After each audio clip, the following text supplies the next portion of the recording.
Sallallahu ala Muhammad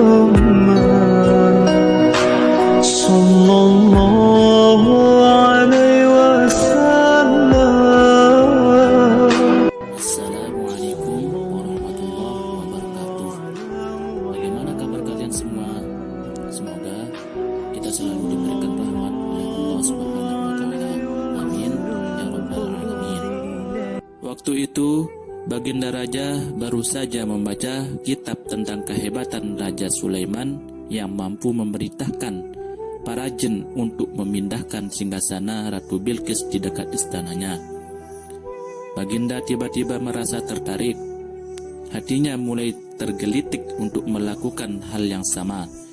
Mendadak beliau ingin istananya dipindahkan ke atas gunung agar bisa lebih leluasa menikmati pemandangan di sekitar. Dan bukankah hal itu tidak mustahil bisa dilakukan karena ada Abu Nawas yang amat cerdik di negerinya. Tanpa membuang waktu, Abu Nawas segera dipanggil untuk menghadap Baginda Raja Harun al-Rasyid. Setelah Abu Nawas dihadapkan, Raja pun berkata kepada Abu Nawas, "Abu Nawas, engkau harus memindahkan istanaku ke atas gunung agar aku lebih leluasa melihat negeriku," kata Baginda sambil melirik reaksi Abu Nawas. Abu Nawas tidak langsung menjawab. Ia berpikir sejenak hingga keningnya berkerut. Tidak mungkin menolak perintah Baginda kecuali kalau memang ingin dihukum. Akhirnya Abu Nawas terpaksa menyagupi proyek raksasa itu. Ada satu lagi permintaan dari Baginda. Pekerjaan itu harus diselesaikan hanya dalam waktu sebulan. Abu Nawas pulang dengan hati galau.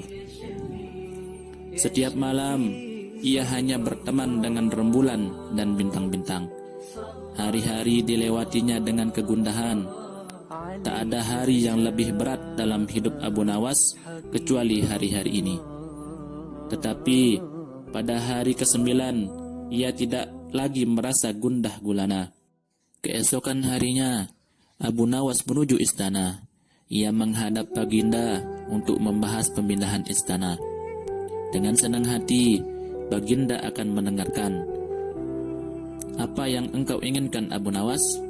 "Ampun tuanku, hamba datang ke sini hanya untuk mengajukan usul untuk memperlancar pekerjaan hamba nanti," kata Abu Nawas.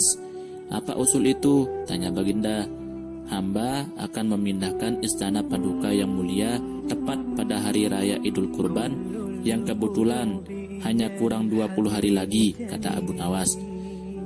"Kalau hanya itu usulmu, baiklah," kata Baginda. "Satu lagi Baginda," Abu Nawas menambahkan. "Apa lagi?" tanya Baginda. "Hamba mohon Baginda menyembelih 10 ekor sapi yang gemuk untuk dibagikan langsung kepada para fakir miskin," kata Abu Nawas.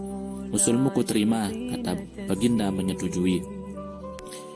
Abu Nawas pulang dengan perasaan riang gembira. Kini tidak ada lagi yang perlu dikhawatirkan.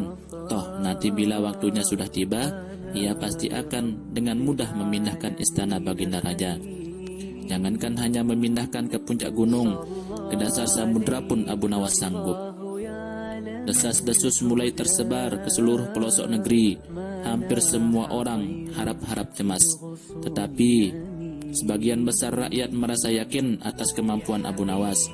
Karena selama ini Abu Nawas belum pernah gagal melaksanakan tugas-tugas aneh yang dibebankan di atas pundaknya. Namun ada beberapa orang yang meragukan keberhasilan Abu Nawas kali ini. Saat-saat yang dinanti-nantikan tiba. Rakyat berbondong-bondong menuju lapangan untuk melakukan sholat hari raya Idul Adha. Dan seusai sholat, 10 sapi sumbangan Baginda Raja disembelih lalu dimasak, kemudian segera dibagikan kepada fakir miskin. Kini giliran Abu Nawas yang harus melaksanakan tugas berat itu. Abu Nawas berjalan menuju istana diikuti oleh rakyat. Sesampai di depan istana, Abu Nawas bertanya kepada Baginda, "Ampun tuanku yang mulia, apakah istana sudah tidak ada orangnya lagi?" tanya Abu Nawas. "Tidak ada," jawab Baginda Raja singkat. Kemudian Abu Nawas berjalan beberapa langkah mendekati istana. Ia berdiri sambil memandangi istana. Abu Nawas berdiri mematung, seolah-olah ada yang ditunggu. Benar, Baginda Raja akhirnya tidak sabar. Abu Nawas, mengapa kamu belum juga mengangkat istanaku? Tanya Baginda Raja.